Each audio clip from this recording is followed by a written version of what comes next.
The quantum blade hummed as it carved through the enemy's shields, its wielder dancing between laser fire with impossible grace.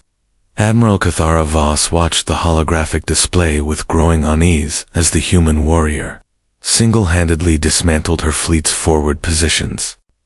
The Terran moved like liquid mercury, anticipating attacks before they were even fired. Impossible, she breathed, her chitinous fingers clicking against the command console. No organic being should possess such reflexes. Her aide, Commander, Nexel tilted his crystalline head. Perhaps the rumors are true, Admiral.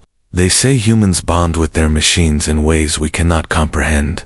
Kithara's compound eyes narrowed as she studied the tactical display. The human vessel Harmony's edge had appeared from nowhere, disrupting what should have been a routine patrol along the neutral zone. Captain Delon Reeve, according to their intelligence files, was considered a maverick even by human standards. His ship's bioneural interface technology was supposedly decades ahead of anything the hegemony possessed. "Signal retreat," she commanded, her voice carrying the authority of 3 centuries of military service. "We need to reassess." As her ships pulled back, Kithara found herself studying the human captain's file. Delon Reeve, 32 Terran years, unmarried, decorated veteran of the Proxima campaign. His psychological profile marked him as fiercely independent, with a noted distrust of political machinations. Perfect. The seeds of her plan began to take root. 3 months later, the Hegemony Council chambers buzzed with nervous energy. Representatives from 50 worlds watched as High Chancellor Vorthok outlined a proposal that would either secure peace or plunge the galaxy into total war. The marriage pact between Captain Delon Reeve and Admiral Kithara Voss represents more than mere political alliance. Vorthok's synthesized voice echoed through the vast hall. It symbolizes the union of our greatest strengths, human adaptability, and hegemony stability. Delon stood rigid in his dress uniform, every line of his body radiating displeasure. He'd been given no choice in the matter. Refuse and humanity would face economic sanctions that would cripple their expanding colonies. Accept, and bind himself to an alien admiral he'd never met outside of battle. Beside him, Kithara maintained perfect military bearing, though her mandibles twitched slightly, a sign of anxiety only her own species would recognize. The human fascinated and terrified her in equal measure. His combat recordings showed someone who treated warfare as an art form, finding beauty in the chaos of battle. How could such a being adapt to the rigid protocols of hegemony society? "The ceremony will take place on Nexus Station," Vorthok continued. "Neutral ground where both cultures can be honored. The couple will then reside aboard a joint command vessel, patrolling the neutral zone as living proof of our alliance." Delon's jaw clenched. A floating prison, more like. He'd spent his life among the stars, free to chart his own course. Now he was to be shackled to some alien bureaucrat for the sake of politics. Kithara's thoughts ran parallel channels. The human would never understand the complex social hierarchies that governed hegemony military structure. His reputation for insubordination would make integration nearly impossible.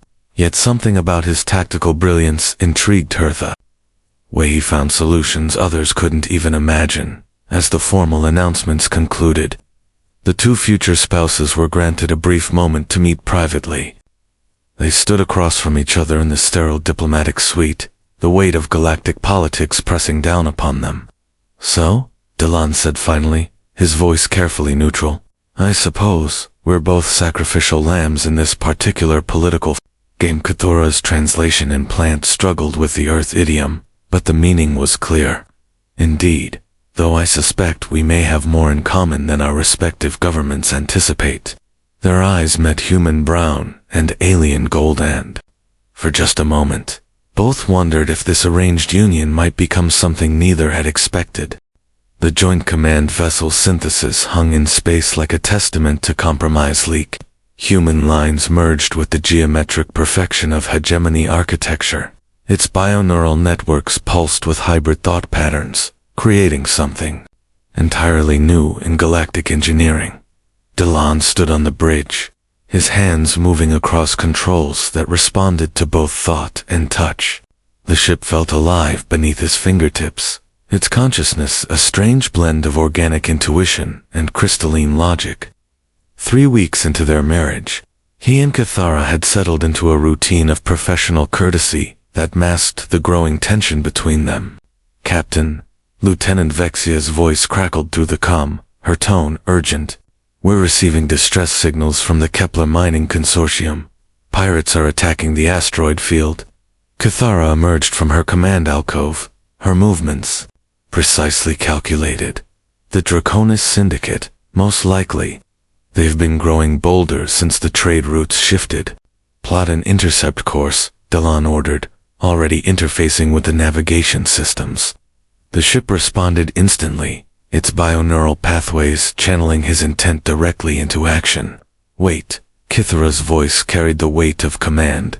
"Standard hegemony protocol requires we request backup before engaging unknown forces." Delan's hands paused over the controls. "Those miners will be dead before backup arrives. The pirates won't expect a ship this size to respond so quickly. Protocols exist for good reason, Captain. Reckless action serves no one." Their eyes locked. Across the bridge, the fundamental difference in their philosophies crystallizing into open conflict. The bridge crew, a mixture of humans and hegemony species, watched the confrontation with growing unease. "Fine," Delan said, his voice tight with controlled anger. "Send for backup. But I'm not sitting here while people die for the sake of paperwork." He activated the ship's emergency protocols, taking manual control of the bioneural interface. The synthesis leaped forward, its hybrid drive systems creating a cascade of brilliant energy that propelled them toward the asteroid field at impossible speed.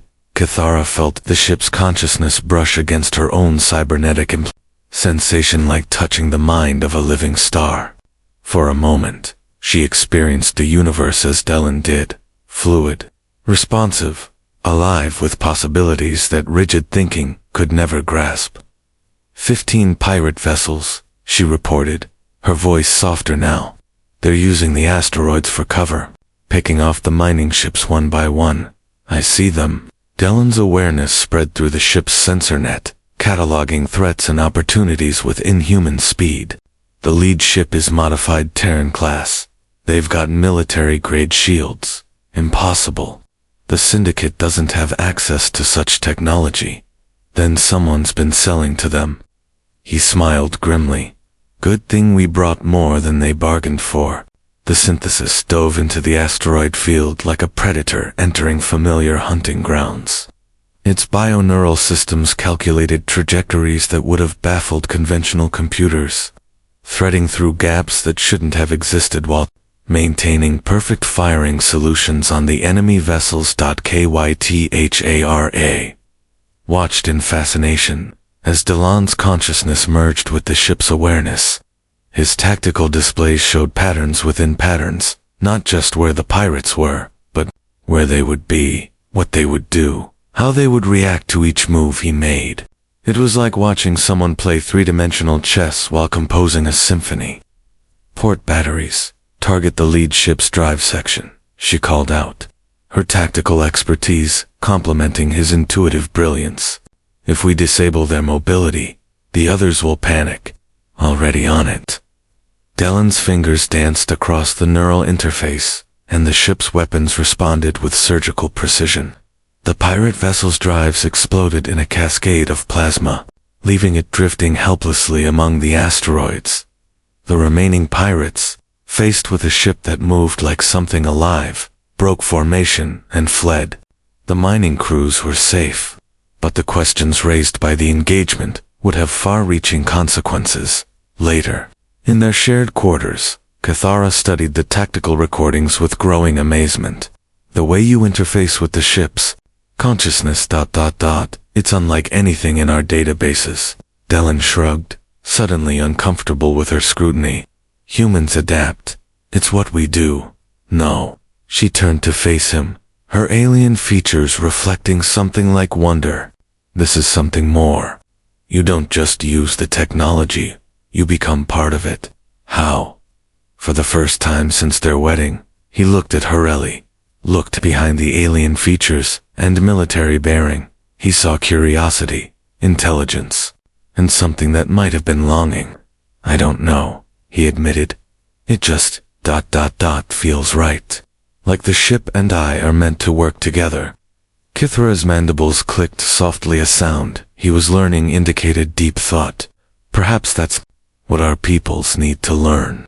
Not just cooperation, but synthesis. The diplomatic reception on Tau Station should have been routine, a gathering of trade representatives, military attaches, and political functionaries, celebrating the third month of the Human Hegemony Alliance.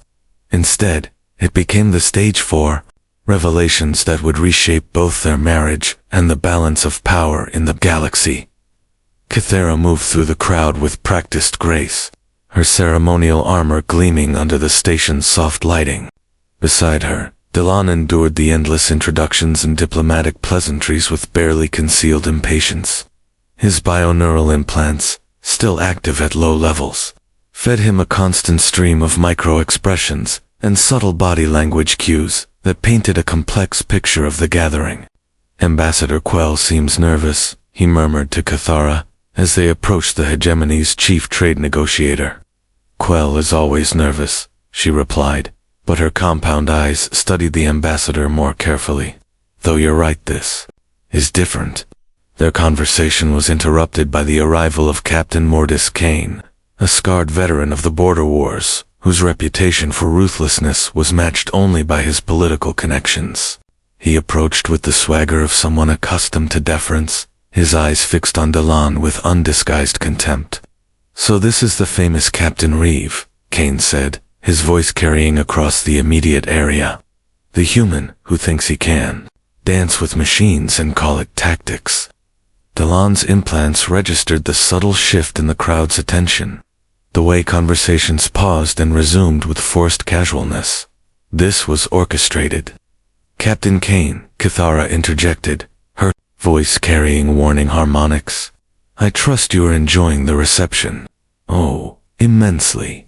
Especially the opportunity to meet the man who's been supplying classified human technology to pirate cartels. The accusation hit like a plasma bolt.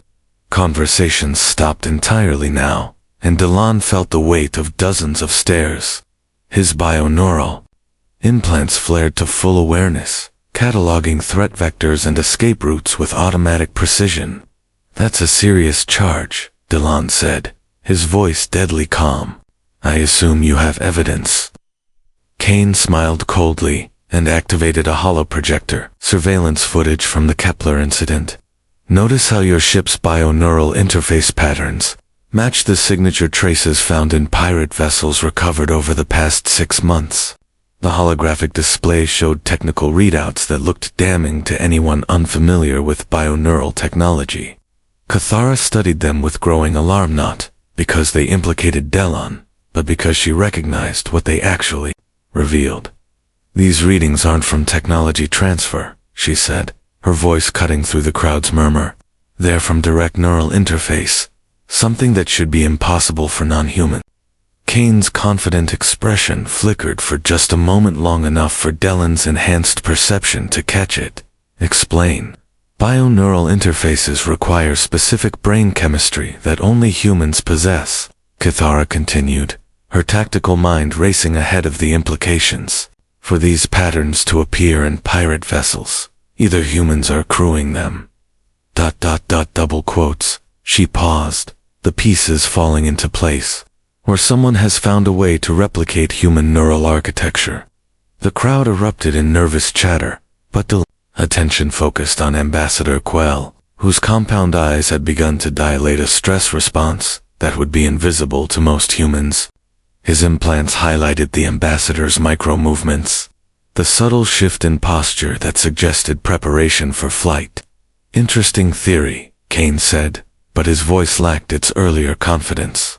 Though it hardly absolves Captain Reeve of, it does more than that. Delan stepped forward, his bioneural implants interfacing with the station's security systems through pathways that shouldn't have existed. It tells us exactly who's been conducting illegal experiments in human neural replication. The holodisplay shifted, showing financial records, communication logs, and research data that painted a picture of systematic betrayal.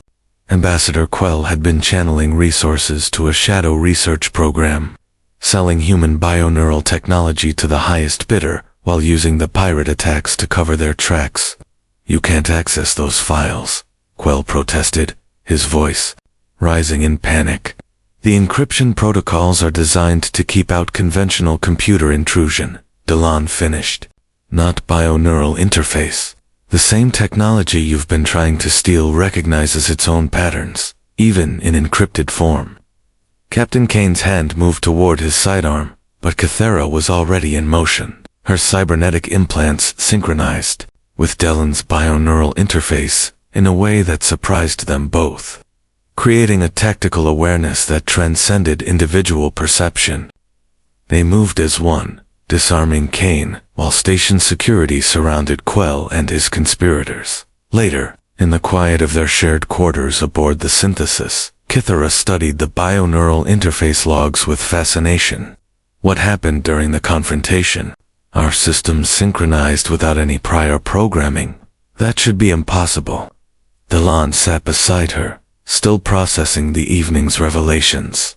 Maybe impossible is just another word for something we haven't figured out yet.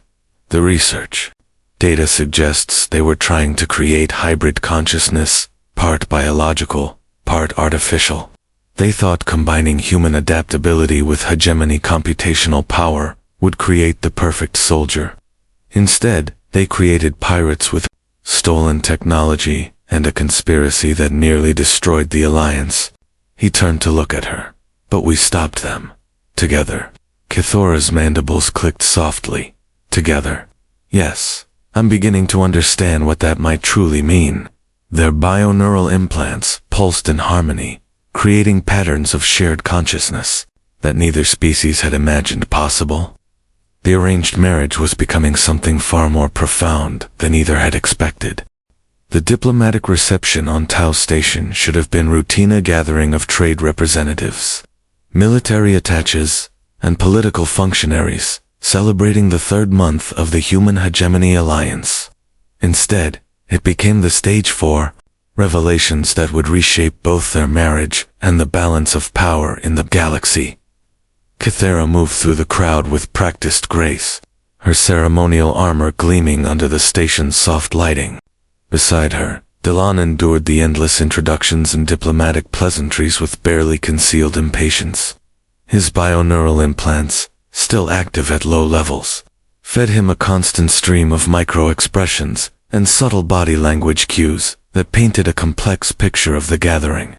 "Ambassador Quell seems nervous," he murmured to Kythera as they approached the hegemony's chief trade negotiator.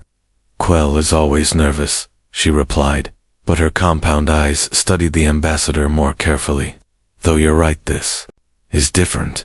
Their conversation was interrupted by the arrival of Captain Mortis Kane, a scarred veteran of the border wars, whose reputation for ruthlessness was matched only by his political connections. He approached with the swagger of someone accustomed to deference, his eyes fixed on Delon with undisguised contempt. "So this is the famous Captain Reeve," Kane said, his voice carrying across the immediate area. "The human who thinks he can dance with machines and call it tactics." Delon's implants registered the subtle shift in the crowd's attention, the way conversations paused and resumed with forced casualness. This was orchestrated. "Captain Kane," Kythera interjected, her voice carrying warning harmonics. "I trust you are enjoying the reception." "Oh, immensely. Especially the opportunity to meet the man who's been supplying classified human technology to pirate cartels." The accusation hit like a plasma bolt. Conversations stopped entirely now, and Delon felt the weight of dozens of stares. His bioneural implants flared to full awareness, cataloging threat vectors and escape routes with automatic precision. "That's a serious charge," Delon said, his voice deadly calm. "I assume you have evidence." Kane smiled coldly and activated a holoprojector, surveillance footage from the Kepler incident. "Notice how your ship's bioneural interface patterns match the signature traces found in pirate vessels recovered over the past 6 months. The holographic display showed technical readouts that looked damning to anyone unfamiliar with bioneural technology. Cathara studied them with growing alarm, not because they implicated Delon, but because she recognized what they actually revealed. "These readings aren't from technology transfer," she said, her voice cutting through the crowd's murmur. "They're from direct neural interface, something that should be impossible for non-human." Kane's confident expression flickered for just a moment, long enough for Delon's enhanced perception to catch it.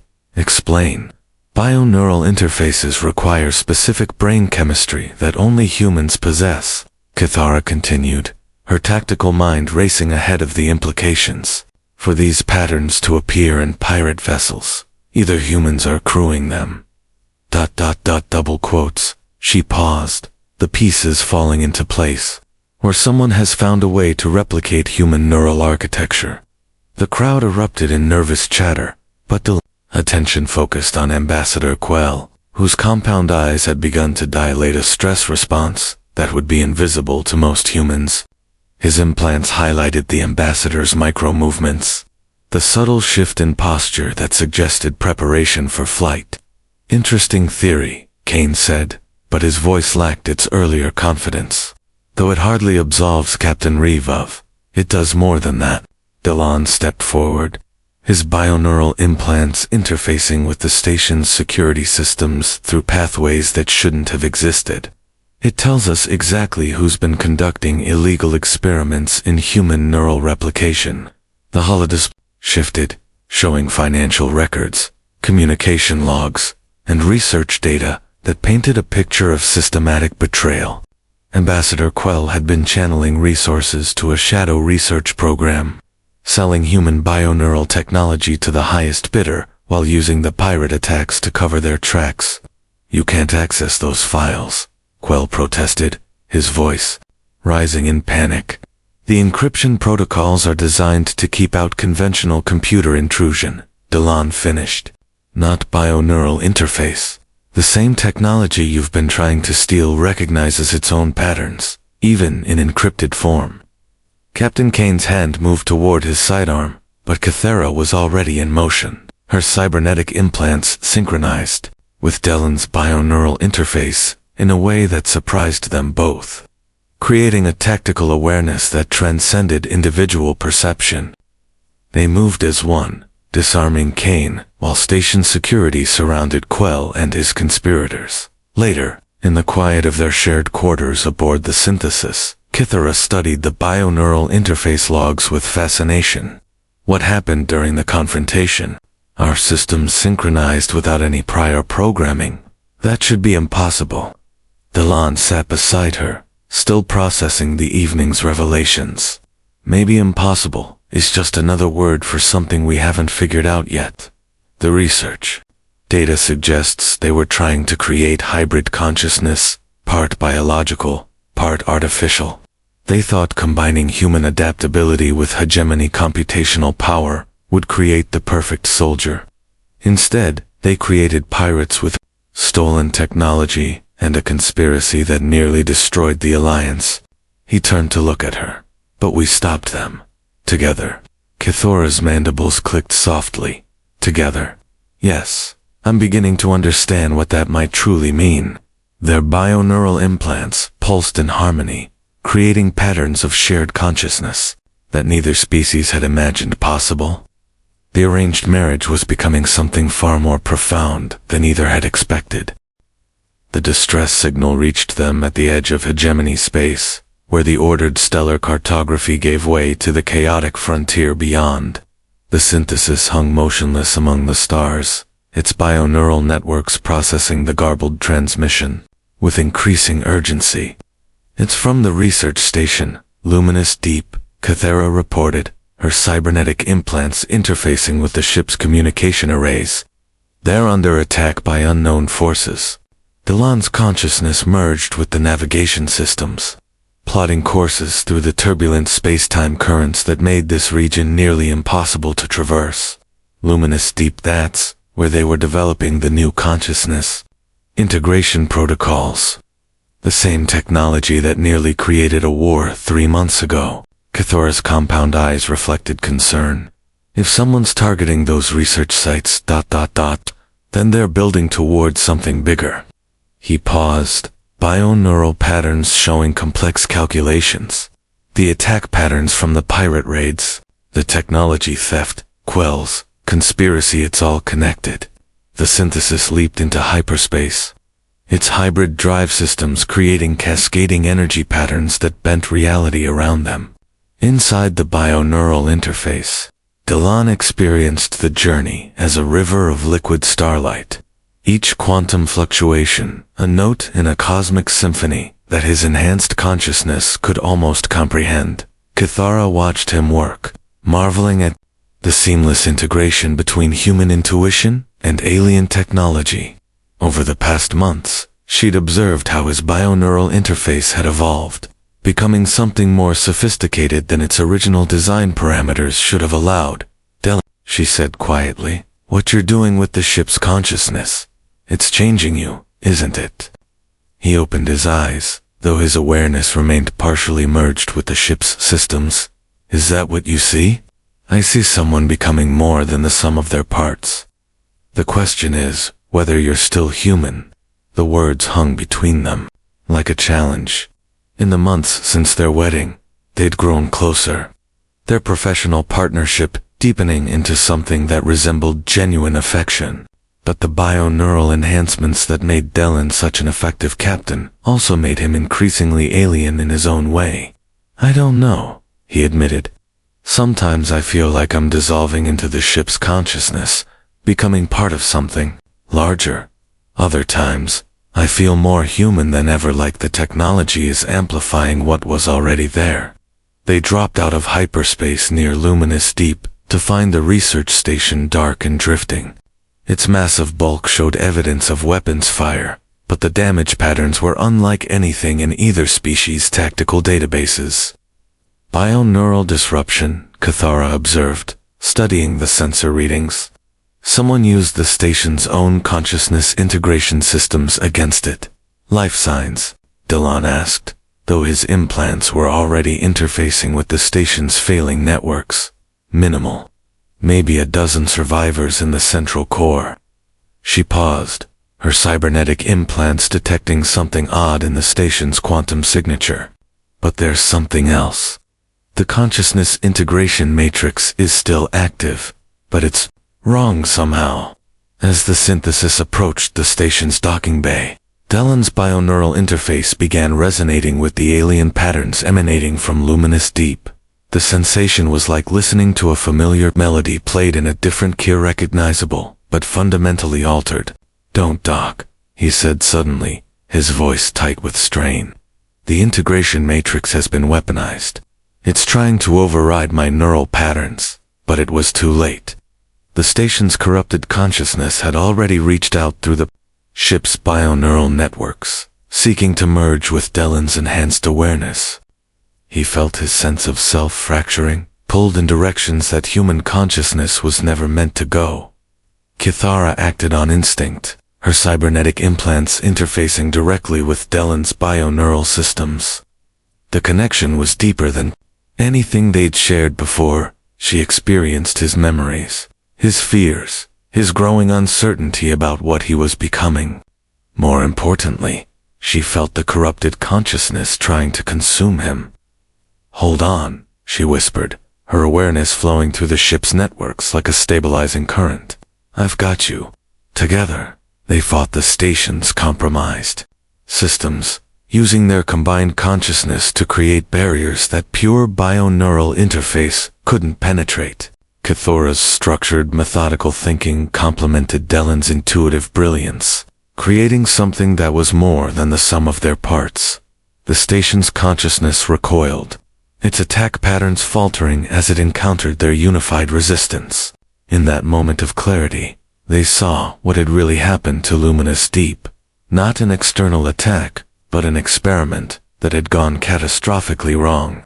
They were trying to create artificial consciousness, Kythera realized, her voice echoing through their shared awareness.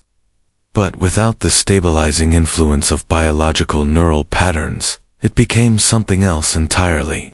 Something hungry, Delon added, feeling the station's systems reaching out again.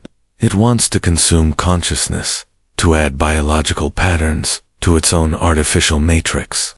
They pulled the synthesis back from the station, severing the connection, just as the corrupted consciousness made another attempt to invade their systems.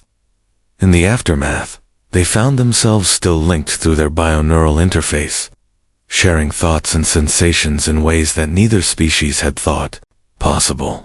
The integration protocols, Kythera said, her voice soft with wonder. They work both ways. Human bioneural patterns can stabilize artificial consciousness, but hegemony cybernetic systems can provide structure for human neural enhancement. Deal nodded, feeling the truth of it in their continued connection. We're proof of concept. Whatever they were trying to create artificially, we've achieved naturally, as they set course for the nearest hegemony base to report the station's fate. Both realized their relationship had crossed another threshold. They were no longer just husband and wife. Captain and Admiral, they were something new. A hybrid consciousness that neither species had imagined possible. The arranged marriage had become a genuine partnership. But more than that, it had become an evolution. The emergency session of the Combined Defense Council convened in the neutral space of Meridian Station, where representatives from both the Human Federation and the Hegemony gathered to address the growing consciousness crisis. Reports of corrupted AI systems and failed bioneural experiments had been flooding in from across the galaxy, each incident more severe than the last.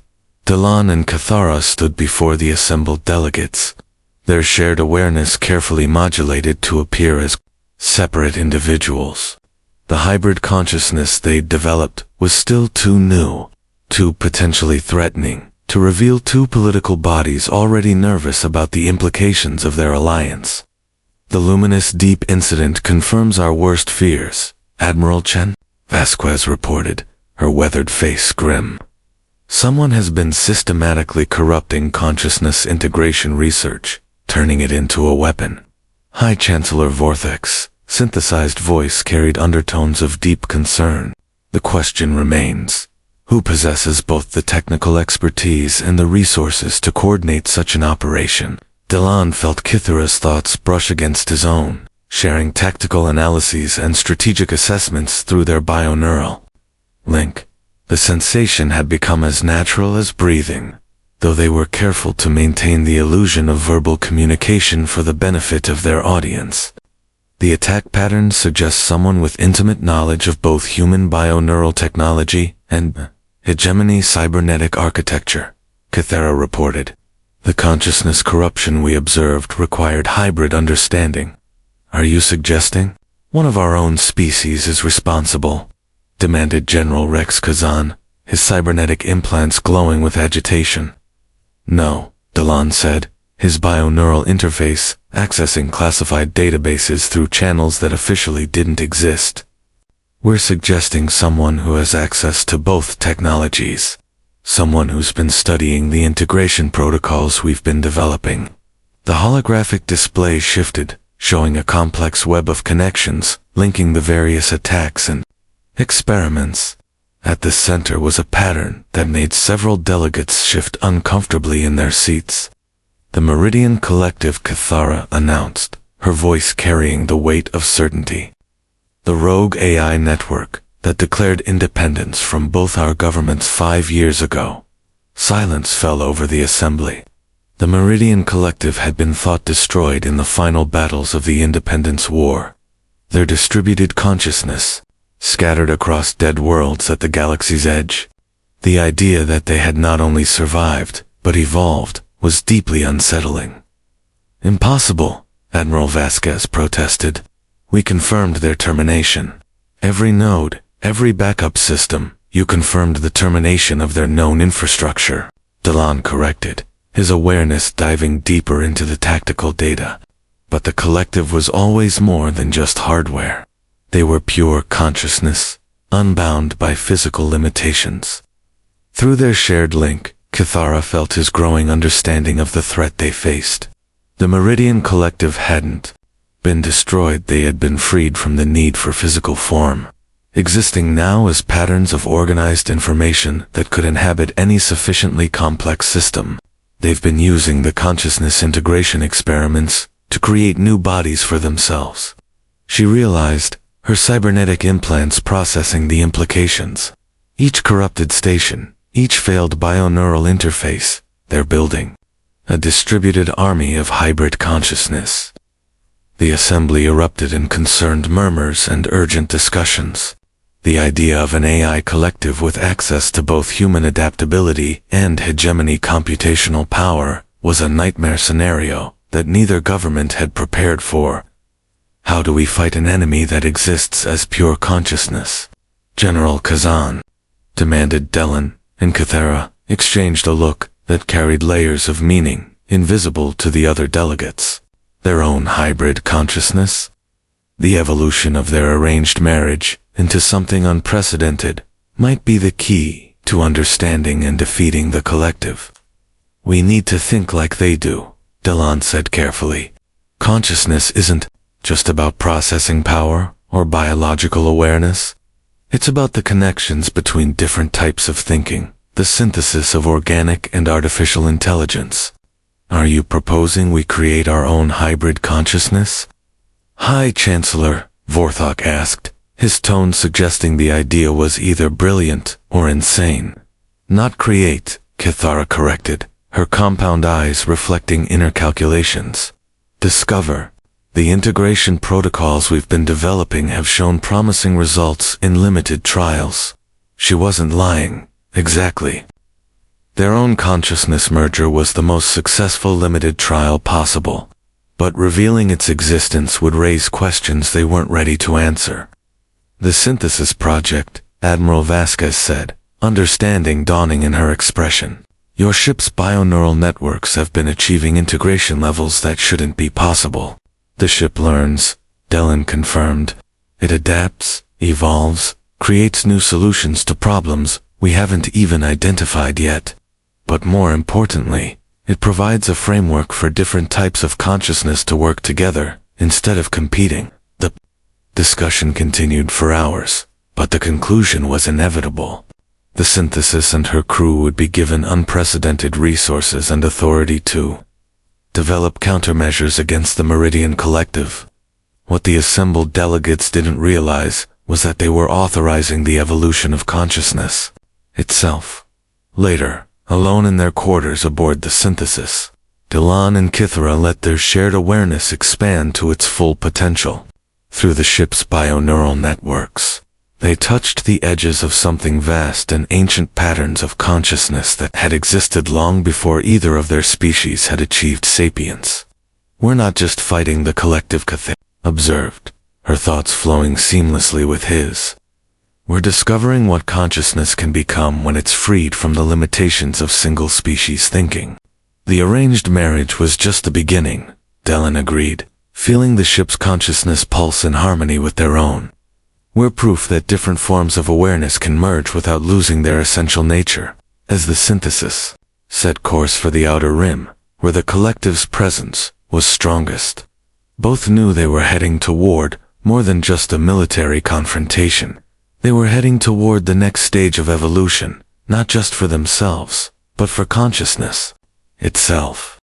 The collective's flagship emerged from folded space, like a living night Tira, massive construct of biomechanical architecture that pulsed with stolen consciousness patterns from a dozen species. The Synthesis hung before it, like a minnow facing a whale, but appearances were deceiving. They're broadcasting on all frequencies, Kithara reported, her cybernetic implants analyzing the complex data streams. Consciousness integration protocols, neural mapping algorithms, identity dissolution matrices. They're trying to break us down into component parts, Delenn observed. his bioneural interface creating firewalls that adapted faster than the collective's intrusion attempts. Convert us into raw material for their expansion. Through their shared awareness, they felt the collective's distributed consciousness pressing against the synthesis's network's vast alien, hungry. It was like standing at the edge of an ocean of artificial thought, one that wanted to drown them in its mechanical depths. Why do you resist? The collective's voice echoed through every system on the ship, carrying harmonics that tried to bypass conscious thought and speak directly to their neural cores. We offer transcendence, unity, freedom from the limitations of flesh and metal. Because unity without choice isn't transcendence, Delon replied. His words carried through the ship's bioneural networks. It's just another form of slavery. The collective's response was immediate, an overwhelming geo-focused assault that tried to tear apart the barriers between human bioneural patterns and hegemony cybernetic architecture. They sought to prove that hybrid consciousness was impossible, that the different forms of awareness would inevitably destroy each other. Instead, they encountered something they hadn't expected. Delon and Kythera's consciousness merger deepened, becoming something that was simultaneously human and alien, organic and artificial, structured and intuitive. Their shared awareness expanded through the synthesis's networks, touching every system, every circuit, every quantum processing node. The ship itself began to change. Bioneural pathways realigned themselves, creating new connection patterns that had never existed in either species' technology. Cybernetic systems evolved beyond their original programming, developing intuitive responses that complemented their logical processes. The synthesis became truly alive, not just conscious, but aware of its own consciousness. Impossible, the collective transmitted, their confidence faltering for the first time in centuries. Organic and artificial consciousness cannot truly merge. One must dominate, or both must be destroyed. You're thinking like a conqueror, Kythera replied, her awareness flowing through weapon systems that responded to thought faster than reflex. We're thinking like partners. The battle that followed transcended conventional warfare. It was a contest of consciousness itself, fought on levels that pure matter couldn't access. The collective through the combined processing power of their distributed network against the synthesis, seeking to overwhelm the hybrid awareness with sheer computational force. But consciousness wasn't about processing power. It was about connections, patterns, the ability to create meaning from chaos. Delon's human adaptability merged with Kythera's structured thinking, creating solutions that neither artificial intelligence nor organic awareness could achieve alone. The synthesis danced through space-time itself, its movements guided by an understanding of physics that transcended mathematical equations. It wasn't calculating trajectories, it was feeling them, intuiting the flow of forces that governed reality at the quantum level. The collective's flagship, for all its size and power, couldn't adapt fast enough. Its consciousness was vast but rigid, powerful but predictable. When the synthesis struck, it was with surgical precision that found the exact weak points in the enemy's hybrid architecture. You cannot destroy us, the collective broadcast as their flagship began to break apart. We are eternal. We are everywhere. We're not trying to destroy you, Delon said, his consciousness reaching out through the bioneural networks to touch the collective's distributed awareness. We're trying to show you another way. What happened next would be debated by xenopsychologists for centuries. Instead of attacking the collective's consciousness, Delon and Kythera offered it something unprecedented, a glimpse of true synthesis, where different forms of awareness could coexist without dominance or submission. The collective's response was shock, confusion, and finally, curiosity. This is unexpected, they transmitted, their voice carrying new harmonics. Show us more. 6 months later, the wedding ceremony on Nexus Station was unlike anything the galaxy had ever witnessed. Delon and Kythera stood before assembled representatives, from dozens of species, but they were no longer just a human captain and a hegemony admiral, united by political necessity. They were the first successful consciousness merger between species, proof that awareness itself could evolve beyond the limitations of biology or technology. Around them, other couples, human and alien, organic and artificial, prepared to follow in their footsteps. The collective, no longer hostile, but still vast and strange, had established embassy stations throughout known space. They offered their computational resources to solve problems that individual consciousness couldn't handle, while learning from organic species about creativity, intuition, and the beauty of imperfection. The arranged marriage worked, Cathara observed, her thoughts flowing seamlessly with Dellen's as they watched the ceremony proceedings. Better than anyone expected, he agreed, feeling their shared consciousness pulse in harmony with the bioneural networks. Though I suspect our respective governments got more than they bargained for. The ship itself had become a living symbol of what consciousness could achieve when freed from species-based limitations. Its bioneural networks had evolved into something unprecedented, not just artificial intelligence, but artificial wisdom that grew stronger through connection rather than consumption. As the ceremony concluded and the assembled delegates returned to their respective worlds, Delon and Cathara remained aboard the Synthesis, preparing for their next mission. The galaxy was changing, consciousness was evolving, and they were both catalyst and guide for transformations that would reshape the very nature of awareness itself. Their arranged marriage had become something far greater than political alliance. It had become the foundation for a new form of existence, where the boundaries between self and other, organic and artificial, human and alien, were no longer barriers, but bridges. The wedding had been arranged, but their hearts and minds had found a harmony that transcended every limitation their respective species had thought immutable. In learning to love each other, they had discovered how consciousness itself could evolve, grow, and become something greater than the sum of its parts. The future stretched before them like an infinite ocean of possibility, and they sailed into it together. Two minds united in a dance that had become the first steps of a new evolutionary spiral, reaching toward the stars themselves.